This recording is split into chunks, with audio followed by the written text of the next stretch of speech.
Hello and welcome to WP. Thanks for joining us.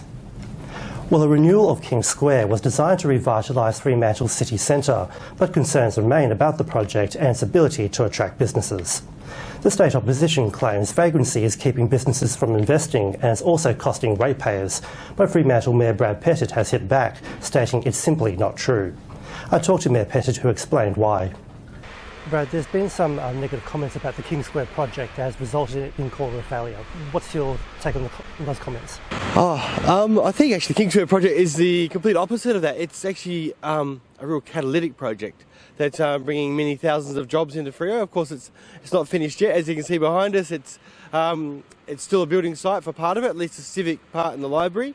But the other part of it that's already completed is the almost 2,000 jobs that are in the heart of Freo. And it's actually quite transformative because we're now seeing jobs during the week when actually Freo used to be really quiet, and it's actually really been a catalyst for other developments as well. There's an understanding that the building has been unable to get tenants in.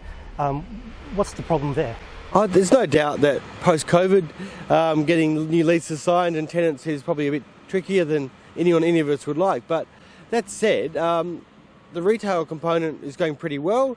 On the FOMO part, I know that's largely leased out already.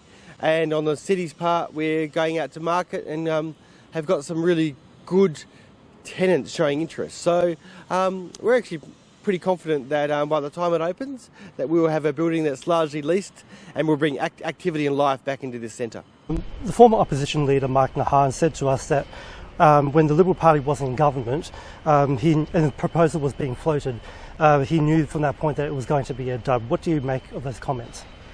I find that surprising because the Barnett government, of which Dr. Nahan was part of, supported this project and actually they were the first ones to commit around partnering with Serona and the city around bringing those workers down into Fremantle to make King Square happen. So we actually think we supported them when they did that now, and we think they made the right decision.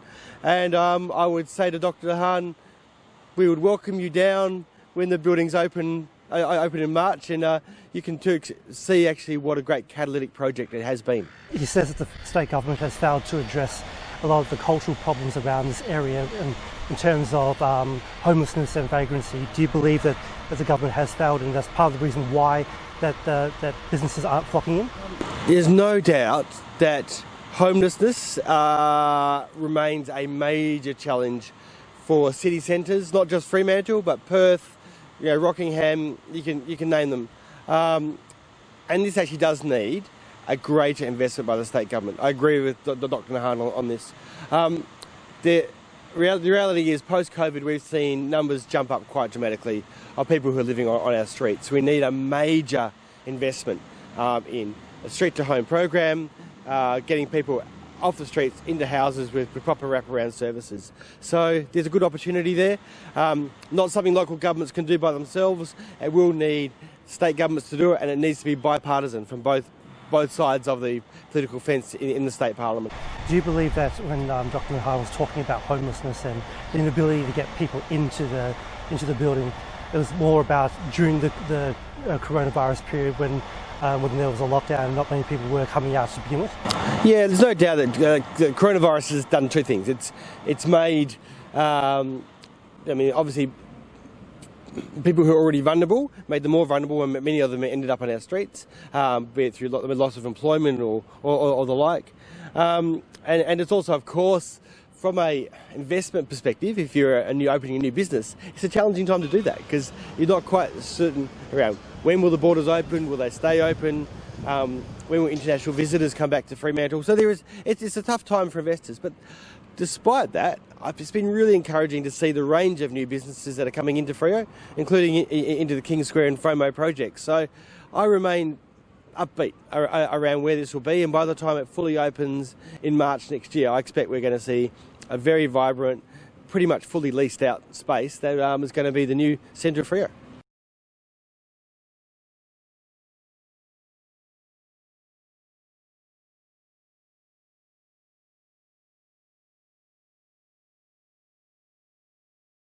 Well, it wasn't really free rent. I guess that was probably a bit of a misleading description of it.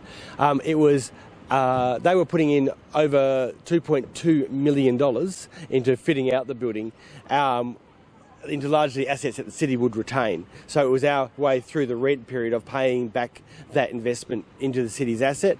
That said, council's gone back to them and said, can you please actually go and negotiate what we think is probably a better deal, a more commercial deal with Clancy's, and we expect that to come back to us. But I broadly think an operator like Clancy's in this part of town would be really good for it. What do you think you can do to dispel that kind of notion? I think we need to actually people to understand that Fremantle has done extraordinary things the last few years. We've now got close to $1.5 billion of new investment flowing into the city. Lots of new businesses coming back during a period which has been pretty challenging. The last 10 years have been economically pretty challenging for the whole state. So there's lots of good stuff happening. There's still a long way to go, but I think Fremantle is getting its mojo back again in terms of more people living here, more people working here and coming to visit and play as well. And now, AMA-WA President Dr Andrew Miller has a commentary on COVID-19 as we near a softening of WA's hard border. Hi, thanks for your time on a sunny Sunday afternoon. Went to the Perth Zoo today, really recommend it. Lots of great shade down there and terrific relaxing walk around in the new era of Biden, which will hopefully be a bit more relaxing than where we have been. A lot of statistics been flying around, and rather than talking about the vote count in Pennsylvania where I used to live, timely to do a bit of a recap of where everybody's standing with the coronavirus pandemic. So in Australia, of course, Melbourne done an amazing job to get things under control, and we're quite hopeful that if we can keep good observation on particularly our hotel quarantine and the ships arriving here, that we'll be able to now confine things to small outbreaks. Around the world, more than 50 million known cases of coronavirus, of course many more than that by some multiples, possibly 4 times, 5 times that. Greater than 1.2 million deaths now been attributed to coronavirus, and 35 million put in the recovered column now. And that's one of great interest because there's more and more work coming out to suggest that it's not a recovery from this disease, it's actually a remission, that it is a multi-system disease, that it affects all parts of the body, and the long-term effects are unknown. And we're starting to see some people who are really suffering well down the track after the initial phase of the virus is gone. This is not the flu, this is not a lung infection. It does affect the liver, it affects the heart, it affects the brain, and the kidneys. These are all very important organs, and we don't know what long-term damage they have. I don't say this to be scaremongering or making people be frightened of this disease. I think that it just shows the value of avoiding those infections in the first place, and we need to know a lot more about it. So if we can get through to vaccination without a lot of Australians getting infected, then our long-term burden of disease will be a lot lower.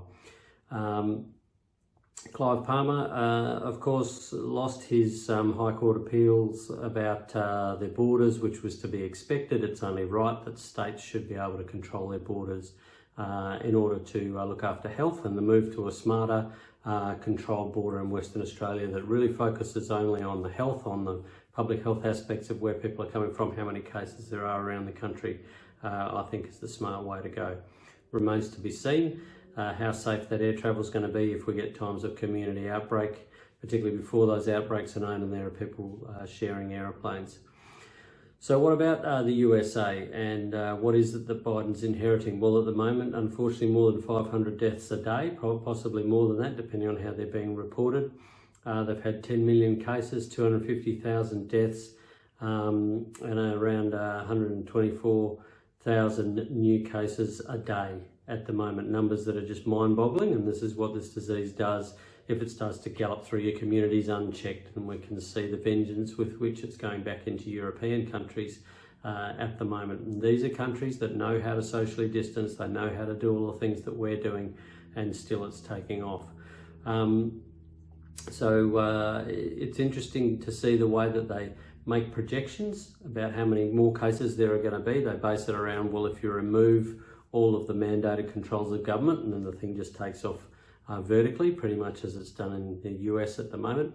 Or there's the middle-of-the-road projections with a lot of restrictions in place. And then there is what happens if you apply universal masks, and it's much lower. The spread is much lower coming from the person, much lower arriving at another person, and the course of the disease, if you catch it, if you're a universal mask wearer, is a lot shorter and less severe. So maybe something to do with whether it infects you in the upper airway or the lower airway, maybe something to do with getting just a little dose and having some prior immunity. So if we get to the stage where we're seeing community outbreak, mask wearing has to be part of what we do. Is Western Australia prepared in all other respects now? No, we're not. Our healthcare facilities are only just getting going. It'll be towards the end of first quarter next year before we start fit testing our frontline workers for airborne protection, and that's how long governments take to do things. BHP have got it done for their workers already, but our health system is saying that's going to take until maybe February, March next year before we can roll this out to our healthcare workers. I don't know whether that's because they don't think it's particularly urgent, but you would think after seeing 2,600 healthcare worker infected in Melbourne at work, in addition to another probably 1,500 or more outside of work, and that doesn't include the non-clinical people in the hospitals like the administrative staff who also got infected. This is an urgent task. At the moment we're okay because we don't have outbreaks, but if we do get outbreaks, we're certainly not prepared to deal with them. We do need to accept that this virus spreads like cigarette smoke indoors, and that if one of the solutions to that, as we all know, is apart from keeping smokers outside, ventilation. And that's a conversation we're going to have a lot of times between now and when we see some more outbreaks.